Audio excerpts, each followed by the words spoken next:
Okay, it looks like we'll probably still be seeing a few more people join in as we go here, but we can start with introductions and hopefully they can log in soon. So I just want to thank everyone for coming today.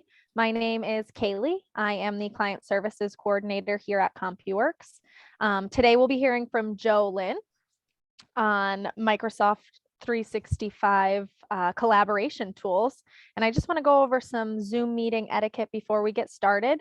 So for anyone who has a question that they want to ask Joe Lynn today, please use the Q&A button at the bottom of your screen to bring up your dialog box and you can enter in your question there. We'll make sure it gets in front of Joe Lynn for her to answer either during the webinar or we'll have a Q&A session at the end if we don't get to it during. We will try to get to as many questions as possible during our hour and 15-minute time slot here, but we can stay after to answer a few additional questions if needed.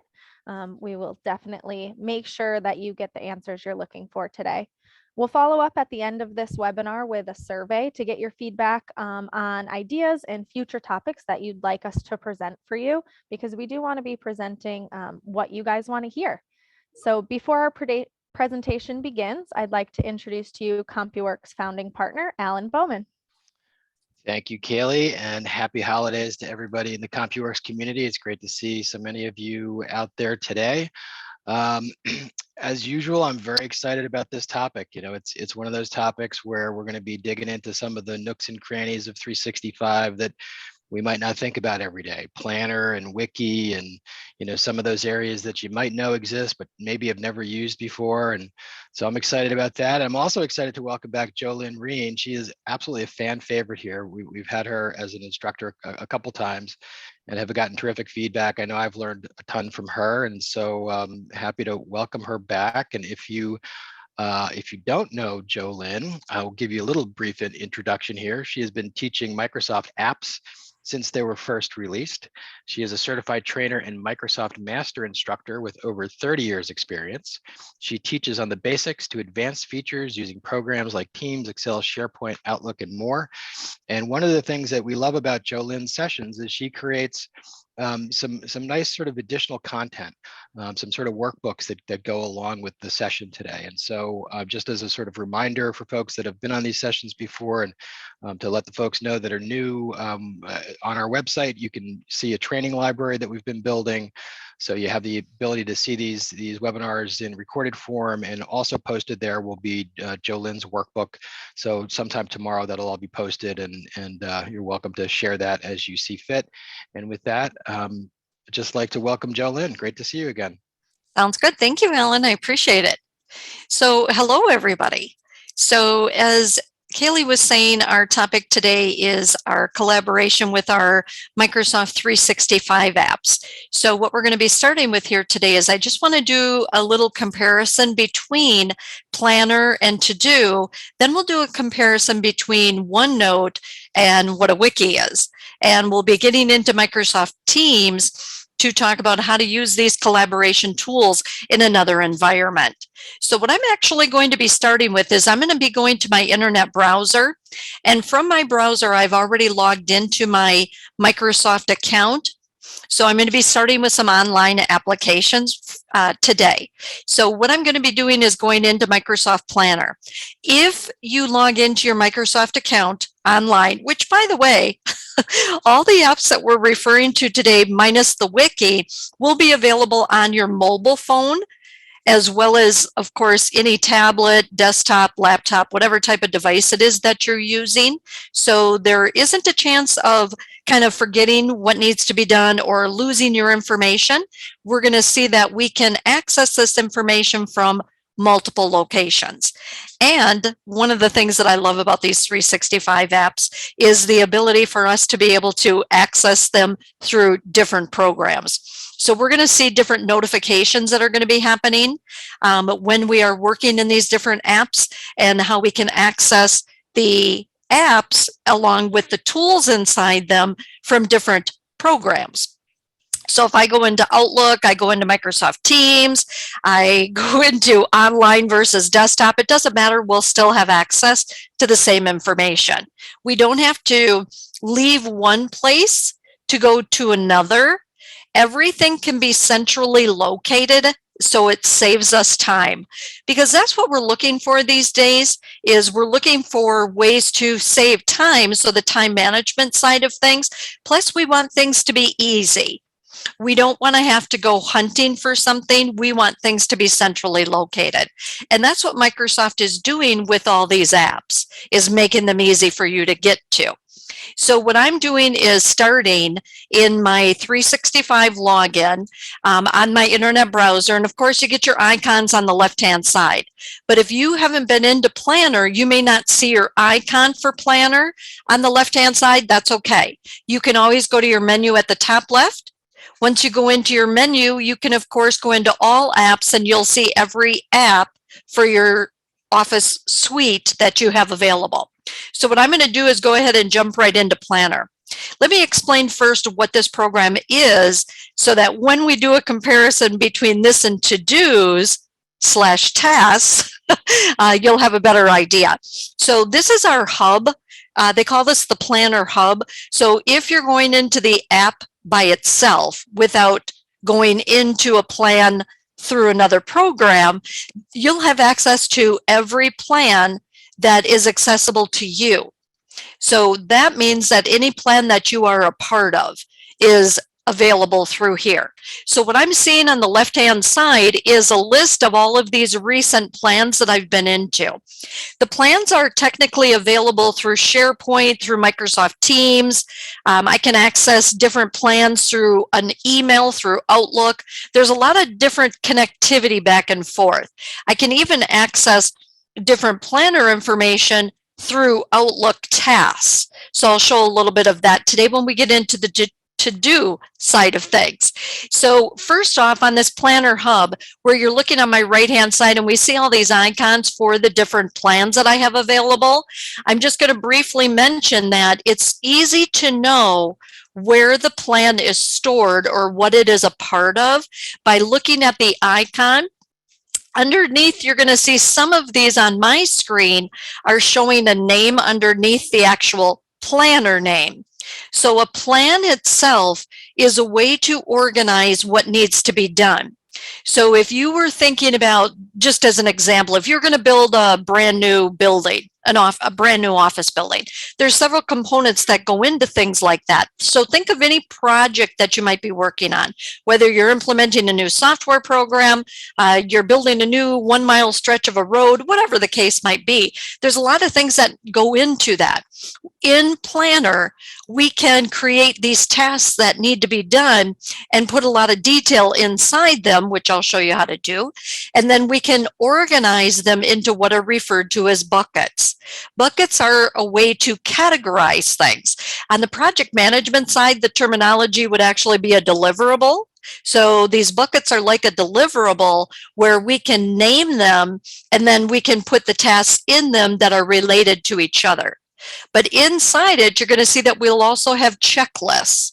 So checklists can be created for every task, so that if there's multiple things that need to be done, we can create this checklist and check it off as we go.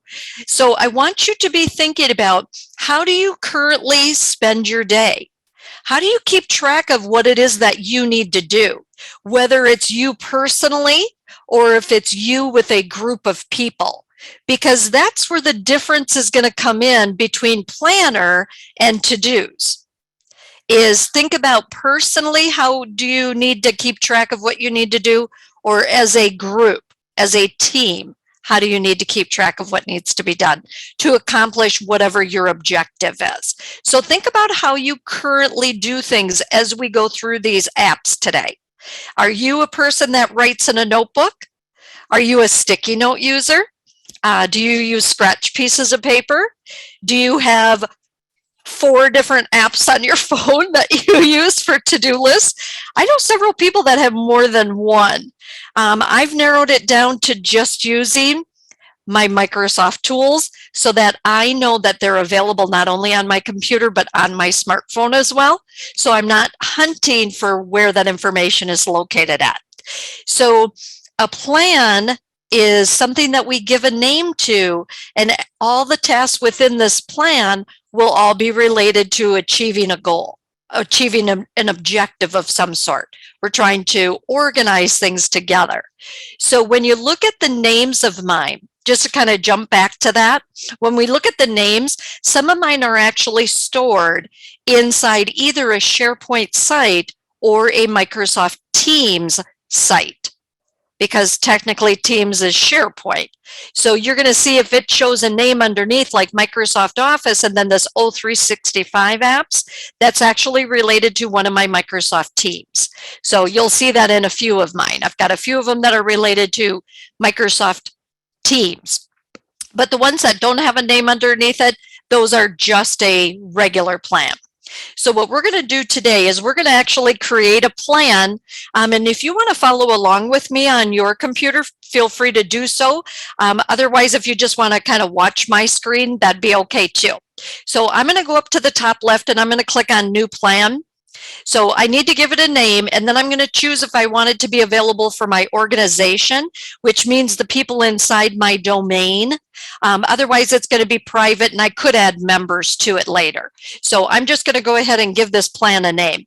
And I'm going to say that this is actually going to be related to, let's say that I'm actually going to be implementing a new software, or maybe even a new part of a software. So I'm going to call this software updates. Everybody's doing these updates lately, so I'll just call it software updates.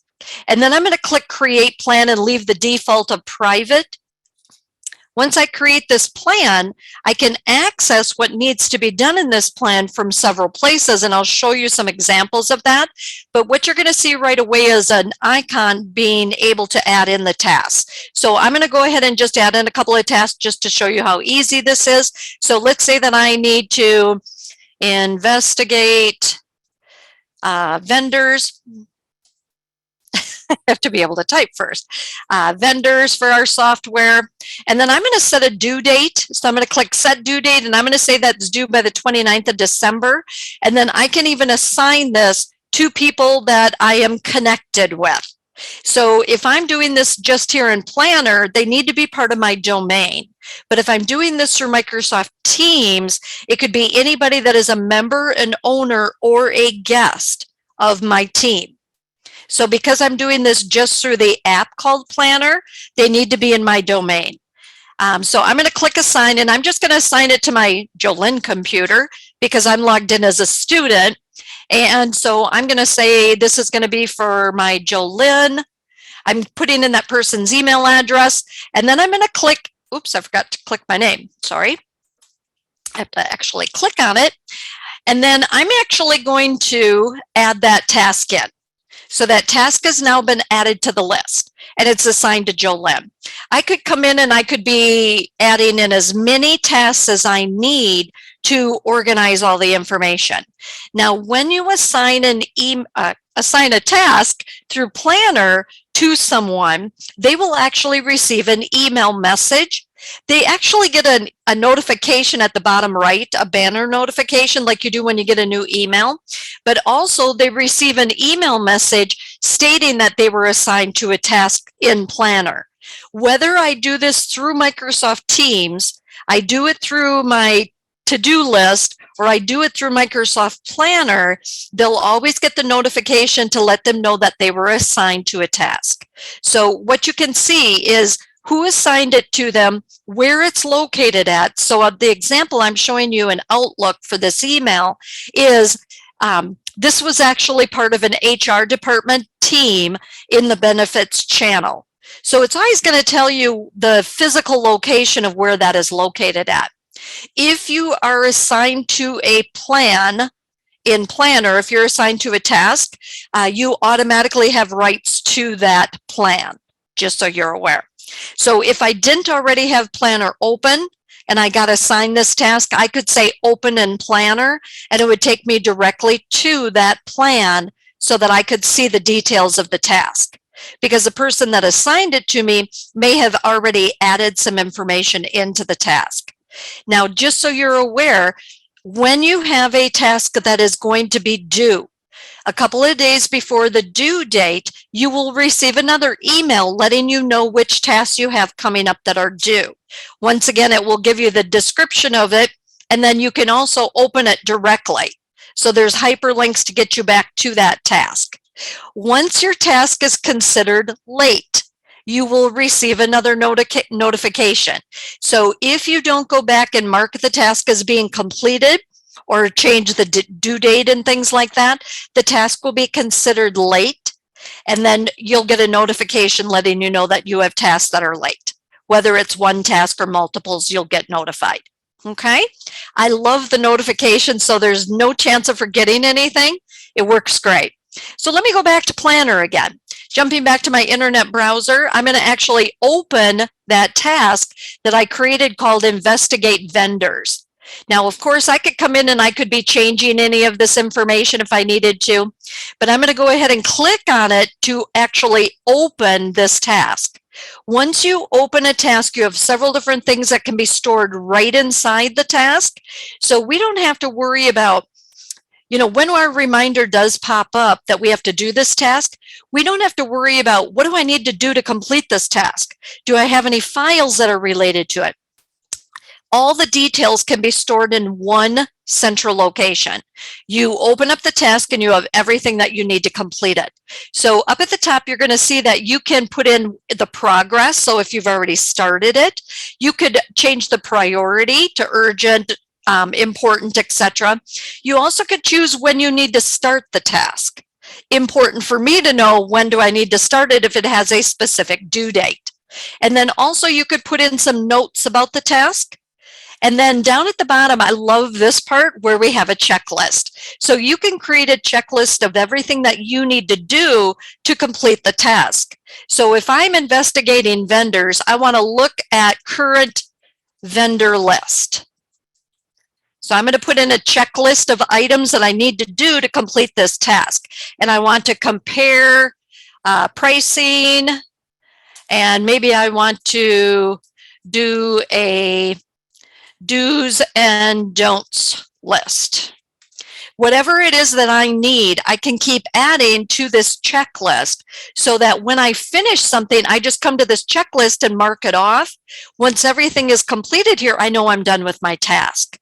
I could also be attaching files, which is important because if I'm working on something that I have Microsoft Plan, I have a Excel spreadsheet, I have a PowerPoint presentation, whatever the case might be, we can have these files be directly attached to this task that you're working on. And also down at the bottom, you can do comments. And this is a place for you to communicate with other people. So you can do the comments back and forth, similar to how we'd use comments within Excel and other programs. So I won't put a comment in there right now, just so you can see that these are your choices of the details of what it is that you can be using to kind of store the data. So now I can see the name of my task, but then I'm also seeing my checklist. So once I complete one of the items on my checklist, I just go to the little circle, click on it, and it marks it as being complete, and it removes it from my view. This is called a card, by the way. I'm looking at a card. So the card is showing certain details about this specific task. Now, of course, if you had a lot of tasks, you might want to organize them a little bit differently. You might want to be organizing them into buckets. So you can see on the right-hand side, I'm in this first list right here is called my to-do list. And that's where your general tasks can go. But then if you want to organize things based on a category or a deliverable, you could click on this Add New Bucket, give the bucket a name. So maybe this is going to be for my ERP software. So I'm going to have a bucket just for ERP software. And then I could be adding tasks that would go into that bucket. You can have as many buckets as you need and as many tasks as you need for each of your buckets. But let me take you into the best part about all of this. We could have 50 tasks in here, all organized into, 6 different buckets, whatever the case might be. But how do you know everything that needs to happen to complete everything in this plan? We have different views. So if you look at the top, you're going to see where it says board, charts, schedule, etc. Board is where it's showing cards. Board is showing cards. So I use whiteboards, physical whiteboards on the wall to organize projects. I use so many different methods. People will use index cards, and we have push pin walls, you know, doing the Six Sigma kind of a thing. And we use these cards to kind of see what tasks need to be done. Well, we have different views. So as we are progressing with our tasks, this is where this program really shines. We don't get this with just to-dos. This is something that is great for collaborating with multiple people. I'm going to click on charts. This is going to be your dashboard look of everything going on inside this plan. You're going to see pie charts showing you the different categories of, is it completed, how many tasks do you have that are late, etc. And then you're going to see your different buckets. So I have this column chart showing the buckets. I have my to-do bucket, I have my ERP software bucket, and then I have a priority chart as well. So I can see how many of my tasks are marked with different priorities, how many urgent, etc. And then on the right-hand side, you have a pane that you can collapse and expand to actually physically see the tasks as well. So in this chart, this dashboard look, we're not missing the actual tasks themselves. And we have a schedule view, which a lot of people love this schedule view because it's more of the calendar look. And then across the calendar, it's like a timeline, because then we can see which tasks are being worked on during that time period. So all of these views help you to know everything that is going on inside that plan. So this program, this app called Planner, you can have as many plans as you need within your organization to kind of keep track of all these different projects you have going on, all these different things that people are working on. Whether you're doing a blood drive, you're organizing a company picnic, you're, adding an addition to your office building, whatever the case might be, everything can be organized in one central location. And as we saw, we get notified through Outlook when these tasks are due, or if they're late, or when you've been assigned to something. Now, I'm going to show you how that kind of carries over to other places though as well, because when you have things assigned to you, you don't want to have to worry about going to just Planner as an app to see what you have to do. You're going to see that it actually carries over to other places. But before I do that, this is all of the plan things. But what if I just want to see what's going on for me? Not everybody, just me. I could actually go to the top left and click on My Tasks. My Tasks is going to show me everything in categories, so I can see things that are not started, I can see in progress, I could see things that have been completed already, but these are things that I'm personally working on. Now, if you saw my other computer, that's who I assign everything to, so Jolene's really busy. But this computer doesn't have a lot going on, but just so you can kind of imagine that, you can narrow it down to just see what you're doing. This isn't the only way to see this. This is just one of several ways. So this app is called Planner. Planner is more for working with multiple people on a specific project. Okay, so this is Planner. The other thing that you could be using to keep track of what you need to do is called to-dos. To-dos are your Outlook tasks. So they are more personal. They're going to be the tasks that you have to do. Not that the tasks are related to something else that a bunch of people are working on together. It's things just for you. So you need to create a report. You need to do this. You need to do that. You need to order new PCs, whatever the case might be. It's things specifically for you. So let's see where we access this. You can, of course, be using other programs to access this, but I'm going to do it right from online. I'm going to go back to my Microsoft homepage where I logged into my 365 and look for the check mark icon. The blue check mark, that's going to be your app for to-do. So I'm going to go ahead and open up to-do. Similar to a plan, but a plan is more for multiple people to be working with, where we need to organize things in buckets. We're going to assign people.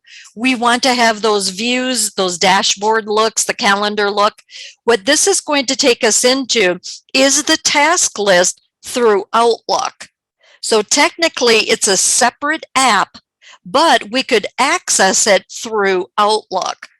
So we can have this connectivity to other programs, not just using one. We can get to things multiple ways. And of course, it's available on your smartphone. So you can use it with a tablet, anything. As long as you know your Microsoft account, your login information, you can have access to all of this. So what we're seeing at a glance right now, on the left-hand side, I'm on the category called My Day. So it's looking at what do I have coming up that I need to work on today. On the right-hand side, you're going to see suggestions. It's actually looking at other things going on. You can see I have a lot of red.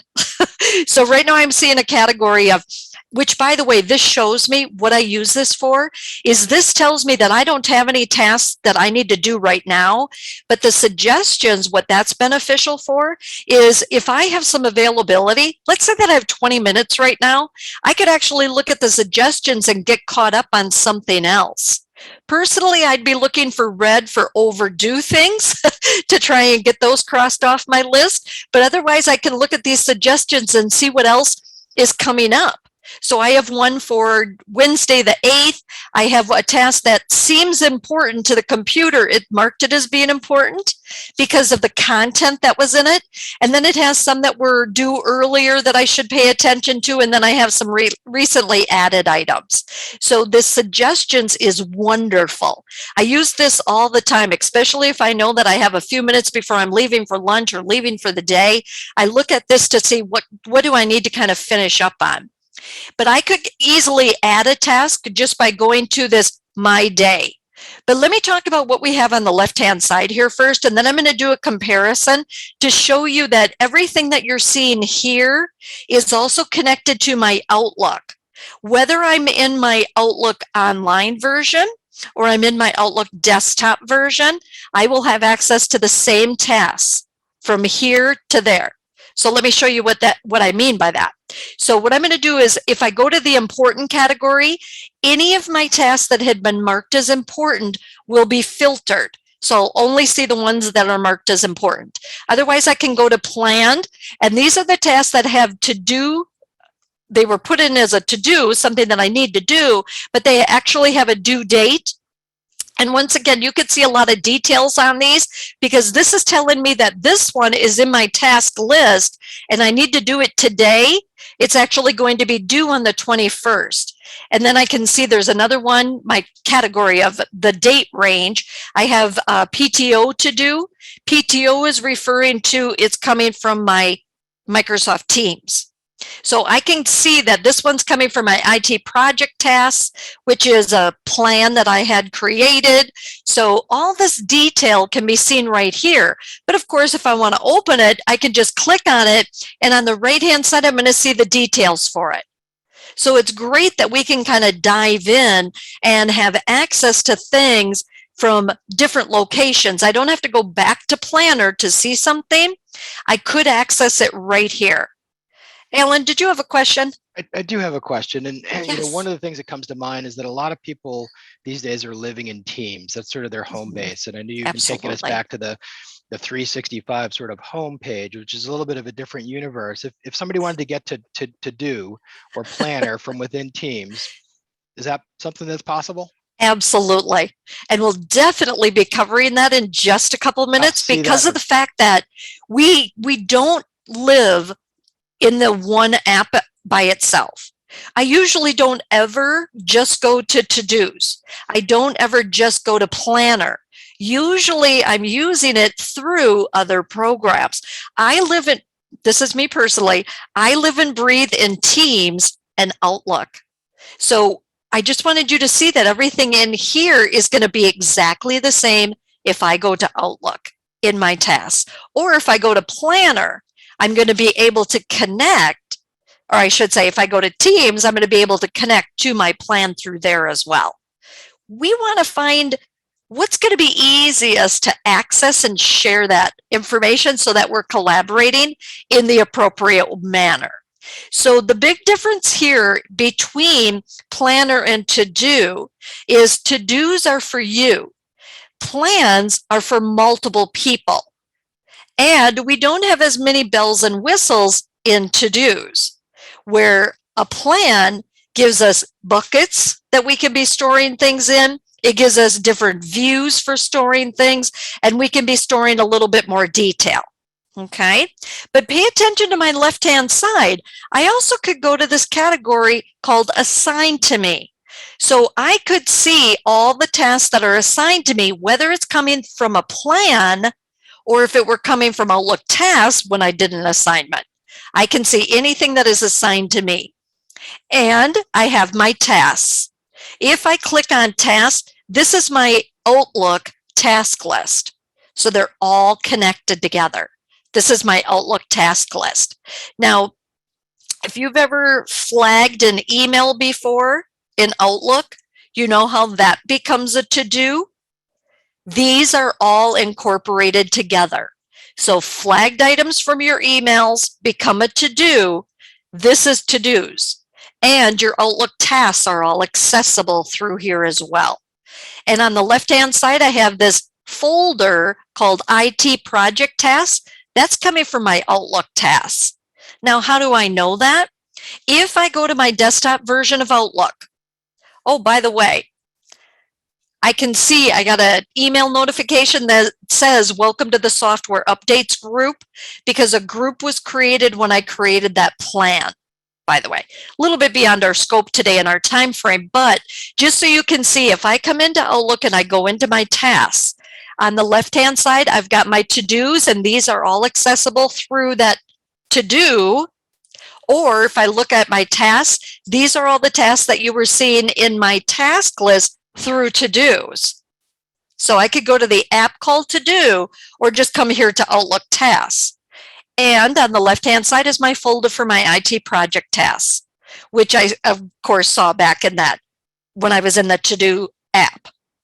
So I don't necessarily have to go to my Microsoft account, log in online, and open up just that app called To-Do. I could just come here. I'm already in Outlook doing my emails anyway, so I could just access everything directly here instead. It's pretty cool how we can narrow all of it back to our main programs we use. The main programs being Outlook and Planner, and Outlook and Teams. Outlook and Teams. Kaylee, did you have a question? Yeah, we had one come through the chat. If To-Do or Planner is not an app choice when they are in their Microsoft account, where can they find those apps? Well, they should have access to those through their Microsoft account. If they don't, I don't know why it would be limited to them, but they should ask their IT department. But here's another way to access these. We can go directly into Teams. So let me show you what I mean by that. So first off, these to-dos are tasks that you can create to keep track of what you need to do. But Planner, once again, that's related to doing something with a group, which takes me to Teams. Because if I'm going to be working with a group of people on things, I most likely have files I'm going to share, chatting that I'm going to do. So I'm going to go to my Teams. Whether I'm using the online version or the desktop version, it doesn't matter. Of course, I use Teams on my cell phone too. I have everything. Every time I leave my office, I don't miss anything because I have my cell phone connected to it all. So what I'm going to do is I'm on Teams right now.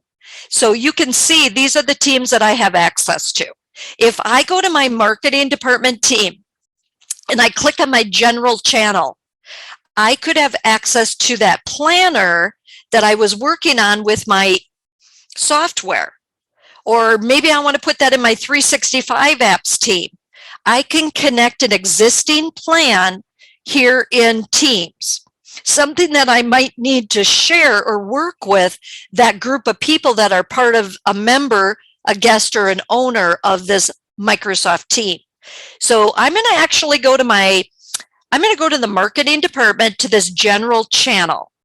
And from here, I'm going to go to my tabs up at the top. I'm going to click on the plus sign. And from here, I could be adding in my other apps. I could be adding in my planner, which is also known as Task by Planner and To Do, Task by Planner or To Do. And in a minute, we're going to talk about Wikis versus OneNote. I'm going to click on Task by Planner. I could connect to an existing plan or create a brand new one. If I create a brand new one, I can access it here in Teams, but I can also access it through the single app called Planner or through a SharePoint site, technically. So I have multiple places. But if I go to use an existing plan, I could click on the drop-down and find the plan that I want to connect it to. That's a little bit strange right now, but let me jump back into create a new plan, because that's what I wanted to do anyway, was create a new plan. And I'm going to actually create a plan that's related to the marketing department. So I'm going to actually call this marketing. Oops, I have to click in there first. I'm going to call this marketing to-dos. Marketing to-dos, and I'm going to click save. So everybody that's a part of this team can have access to this. But of course, I'm going to have access to it. If I'm assigned to something in here, I'll have access to it through my to-dos, through my planner, and through the team itself, through that channel, or just directly through the app or a SharePoint. So many places I could go to access this. But usually for me, I'm in Teams because I'm doing other things in here as well. So here up at the top, I have my marketing to-dos. Once again, just like we saw a minute ago in Planner, I can create buckets. I can be adding in tasks. So maybe we need to do 2022 planning. That's going to be the name of it. I'm going to set a due date, and then I'm going to actually assign it to myself. I'm going to assign it to my student one. Okay.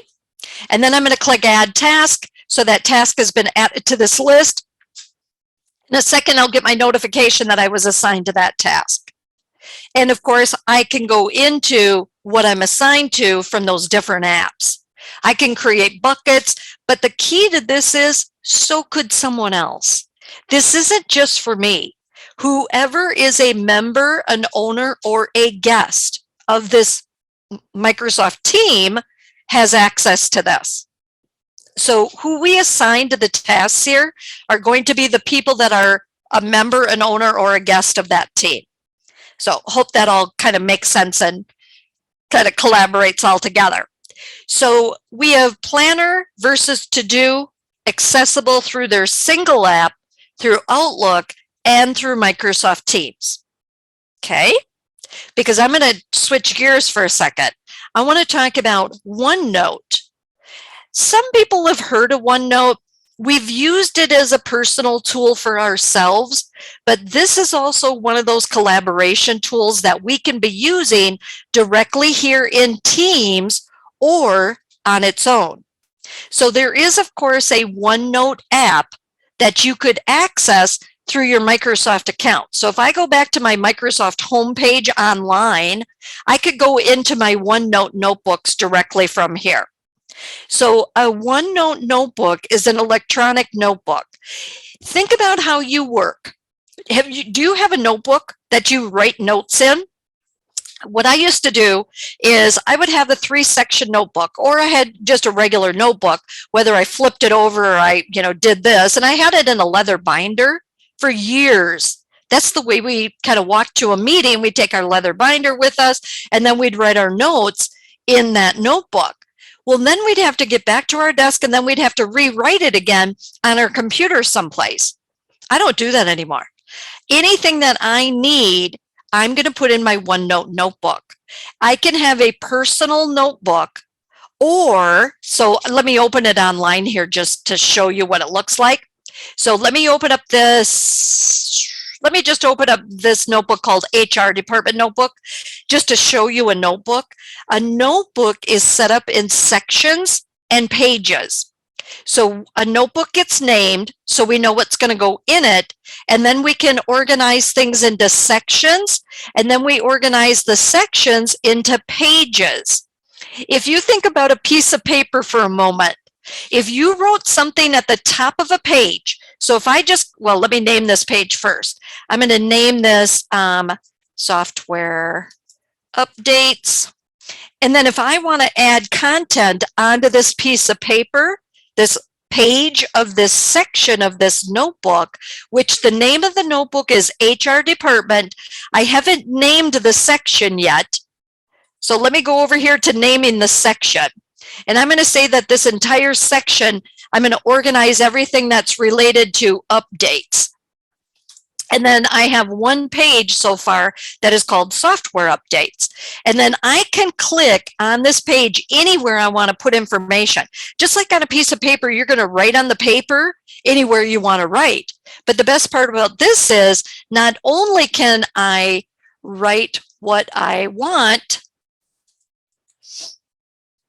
but I can move it. Because it's in what is called a container, and this entire container can be moved, or I could insert other content. Think about how you work and what information do you need to share or store. If you have a bunch of scratch pieces of paper, you have physical notebooks, you have sticky notes, whatever the case might be, you might lose those. You can't easily share those. A single OneNote notebook can be shared with other people.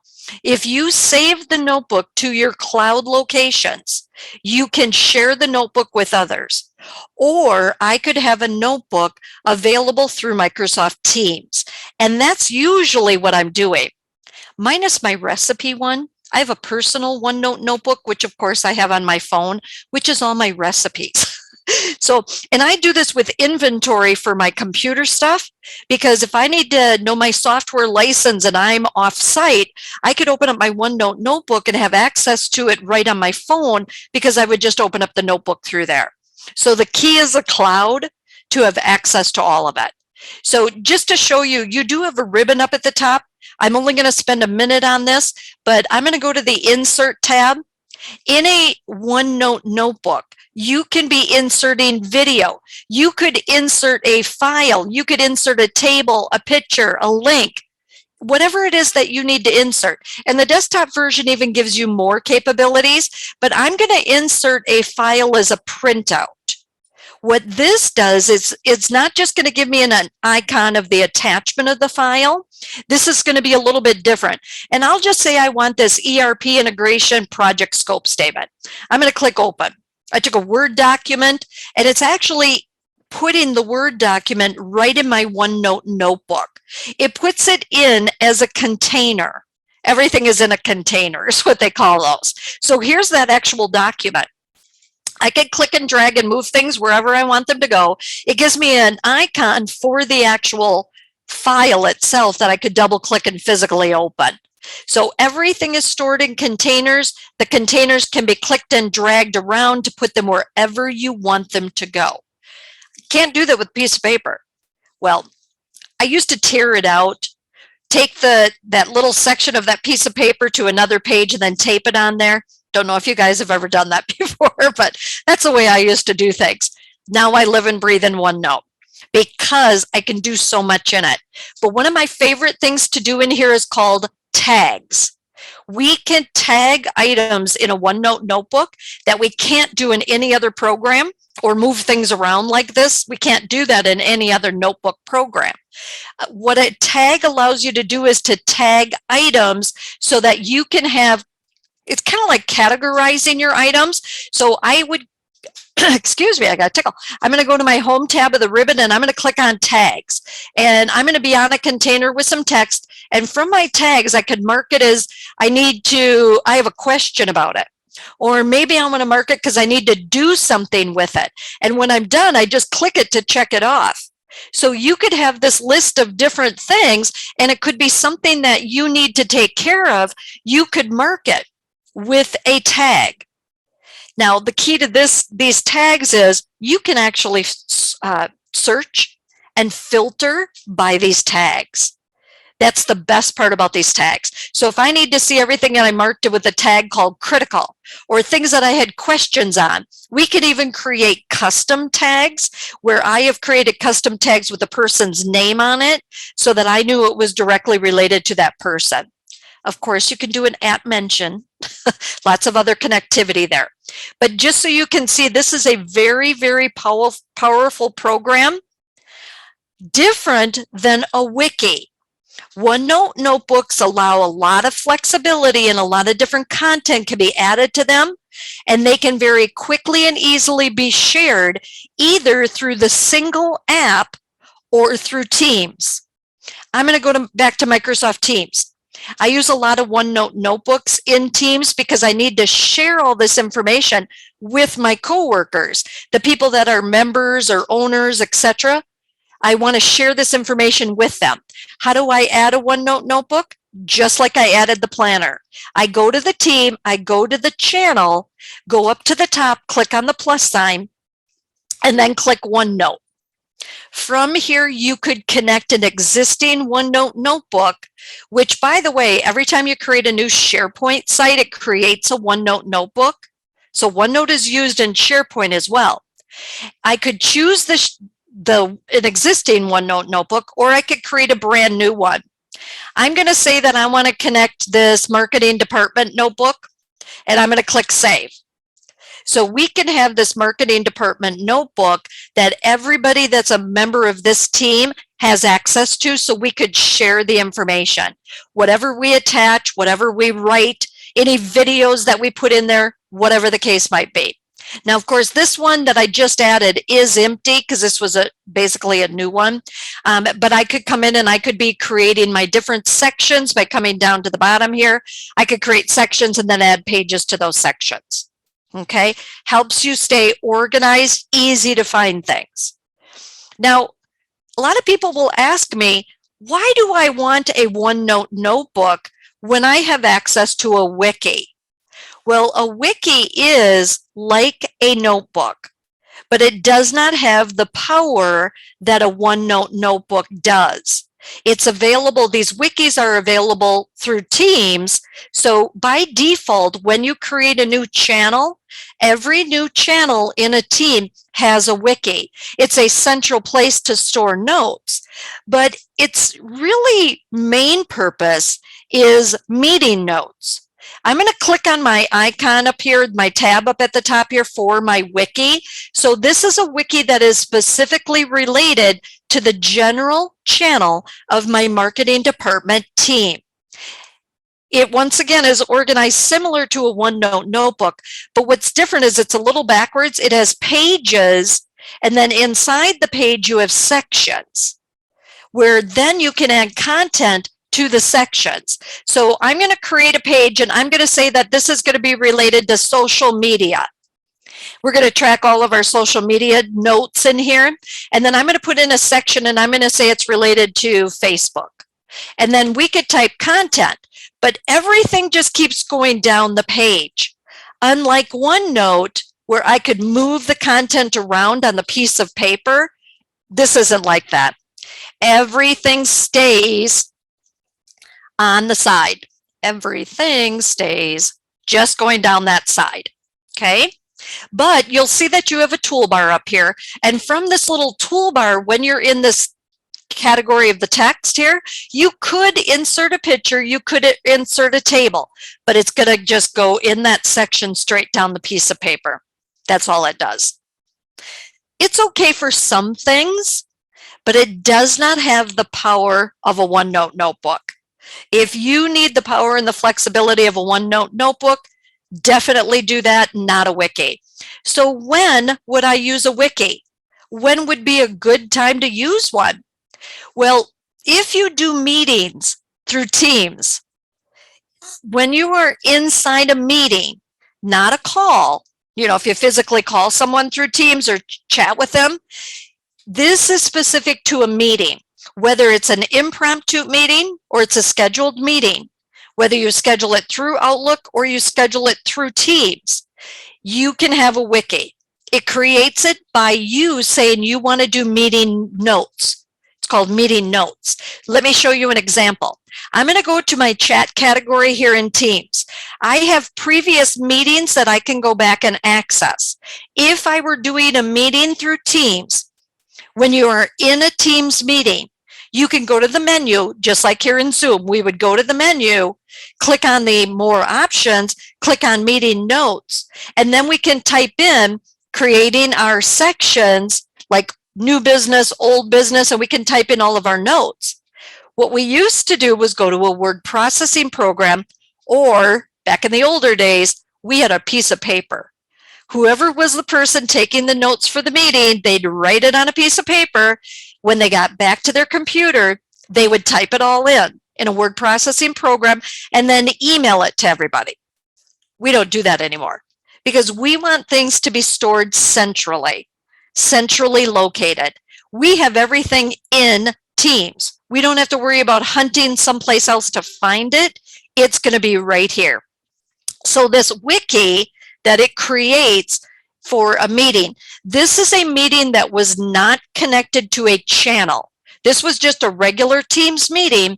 Up at the top, I'm going to have a tab for my meeting notes. These are a wiki. So every time you do meeting notes through a Teams meeting, it's going to do a wiki. So here I can see my name of it was, the name of the meeting was 2022 updates. And then I had a section for old business and a section for new business. So everybody could go back and access these notes by going back to the content of the meeting. But what if you create a Teams meeting through a channel? Now, some people may not be aware of the fact that you can do this. It can only be done through Microsoft Teams. So if I go to my calendar here in Teams, I can schedule a Teams meeting. I'm going to say I want it for tomorrow at 2 p.m. I clicked on tomorrow, 2 p.m. Up at the top, I would give it a title, give it a name, and I'll say that it's going to be related to social media. And I could say who's required to attend. I'm going to say Jolynn is required to attend. And then I can add it to a channel. So I can go directly to the team, to the channel I want to connect it with. Then, of course, put in your meeting minutes and all of that other fun stuff that you normally would do. Then click send, just like you normally would do a meeting. But what's going to happen, how this is going to be different, is if you do meeting minutes. So if you start the meeting in Teams and you take meeting notes, it creates a meeting notes wiki. It creates a brand new wiki in that channel. So how that's going to end up looking is, let me go back to Teams, and I'm going to go back to this tips and tricks. And I have this tab up at the top called meeting notes. So this is where all of my meetings directly related to this channel are going to reside. Every time I do a meeting in this channel, they go to the meeting notes. On the left-hand side, I can see that I had a meeting called 365 Tips. I had a meeting called New Teams Feature. And these give me access to the notes that were taken during that meeting. So I click on the name of it, and on the right-hand side, I see the content. So we talked about new things for 2022. We talked about things from the past in 2021. So we had all these different sections with the different content. It's all stored in one place. We don't have to worry about where is it. We did that meeting last week. Where's the meeting notes? They're right here. They're going to be on a tab in that channel called meeting notes. It cannot get any easier than that. So the big difference between a wiki and a OneNote notebook is that a OneNote notebook is more powerful. Both can be accessed in Teams. Both can be used differently. They both are using pages, they're using sections, but a OneNote notebook also has tags. I use tags every day, and I use OneNote notebook every day. It's one of those programs that I'm in constantly. But to be honest, I'm usually using it here through Teams. I live and breathe in Outlook and Teams. Those are my two main programs. I don't go back to and log into my Microsoft account online to access something. I'm usually accessing things directly here. And just to throw one more thing out, on the left-hand side, when you're in Microsoft Teams, if you go to the ... menu, you can access your other apps. So if I wanted to go to a plan that wasn't part of a team, I can access it here. I'm going to click on that task by planner and to do. I could have that be available directly here. I honestly don't have any reason to leave Teams unless I go to do an email, because I don't create an email in Teams. I could start a new email in Teams, but it's going to take me back to Outlook. I love the connectivity we have from one app to another, but start getting your habits to be changed to use the right program. So what is the right program for you? Think about, is it just for you? Or is this something that you want to share with others? If it's something that you're going to be sharing with others, most likely it should be part of a team through Microsoft Teams, because you're going to have other things that you're going to want to have available as well. There might be other apps that we aren't even getting to today, because there's more apps with your 365, like lists. You could have a list as part of your team. You could be connecting to another app that isn't even part of Microsoft, as long as you have an account with them. We can access all these apps from one program, one app called Teams. Okay. That was the planned topics that we were going to cover today.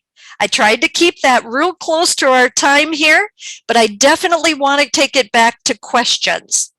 Do any of you have any questions that we can answer for you today? Well, while we're waiting for any questions to pop in here, Jolene, I got to say, I think you nailed it when you said it's a lot of it's about changing habits. It is. I mean, we're used to working in a certain way, and I look at the meeting notes function, and I think, how many times have I opened up a Word document and typed up meeting notes, and stuck it in the Teams channel, maybe, or emailed it, when we could just attach it to that meeting and have it forever be, stuck there where it should be. Exactly, where it should be. Easy to get to. We waste a lot of time every day, and I do a lot of time management, and I think about, how do I do things? Why do I click here, or why do I open up this program to have access to something when it's really part of this team? I'm sharing it with others, where I could just be, I'm in Teams anyway. I want to access everything in one central location. It's your go-to program. It truly is. And you mentioned Teams and Outlook, and that's the way I work. I think it's probably the default way that a lot of people are working these days. Without really thinking about it, those are really kind of the two tools that we use all the time. And I find myself occasionally going to the main 365 homepage and thinking, what do I need to do here? And it's like, there's nothing I need here that I can't do in Teams. I hardly ever log into it anymore unless I'm doing a training session on it. Very rarely do I log in, because of the fact that I am accessing it either through Outlook or through Teams. So why leave one program to access something else? I mean, I guess it's a little bit of a different view, but I don't find the view super helpful. It's more application oriented, maybe more than task and group oriented. Yes. All right. Well, I think you did a superb job covering these topics. I think everybody's still writing notes, because we don't really have any questions. I don't think I have any for you. I Kaylee, have one question. Okay. Just one. So when you were in Planner at the beginning, for tasks, you could attach files to tasks. Can you attach files that are already in a Teams channel, or does it have to be something that's saved on like your computer, or? That's actually a really good question. So let me go back into, let me go back to my plan. And I'm going to go back into that software updates where I was, and then I'll go back into this task, and let me click add attachment. So when I click, and keep in mind that when I created this was not connected to any other, team or anything. This was just something I came in and created myself through the app called Planner. When I click on that add attachment from computer, from Teams files, or a link to the URL. So if it was a SharePoint document library someplace, I could attach it that way as well. Great. So that was a great question. Yes, is the answer. Cool. Thank you. You're welcome. Awesome. All right. I think that'll probably do it, Jolene. I don't Excellent. know if we have any more wrap-up slides here. We've got some future webinars we might want to just mention. I don't recall Absolutely. what they are. Let me, oh, actually, we have those right here. Yep. Okay, so here we go. So some future training we're trying to plan out a few months in advance. So getting started with intranets, SharePoint is in January. Security awareness for business leaders, kind of a focused security topic. It's almost like you just can't stay on top of security too much. You know, there's just a changing landscape every day. So, you know, awareness is really key. So that's going to be a good one. People should think about signing up for that. And we're going to be doing a deeper dive into OneNote. We saw a little bit of that today, and we're going to see a lot more of that in March. And so that's what we have coming up. As we mentioned at the top of the webinar, all of this is in a training library on our website, which is CompuWorks.biz. We'll have this session posted by tomorrow, along with the supporting workbook from Jolene. And we also have links so that you can be added to our registration list if you want to be getting the emails, the invitations to these webinars. And there's links to register for upcoming webinars as well. So, you know, a lot of that stuff's just up on the website to take a look. And please share this with whoever you think might be interested. And of course, always, you know, reach out if you need any more help. We're here to do that for you. So you know how to get in touch with us. If you don't, you know, that's our phone number, or you can email us at training@compuworks.biz. And I want to thank you, Jolene. That was really interesting. I learned a bunch as usual. You're on top of your game, and you're teaching us a lot. So thank you. Excellent. Yeah, You're welcome. Thank you. My gears are turning for internal stuff, so I'm Good. sure ours are too. Like to hear it. Yep. All right. Well, until we Thank see you you. all, have a happy holidays, happy New Year, and hopefully we'll see you in January. Thanks, everybody. Bye. Bye-bye. Bye.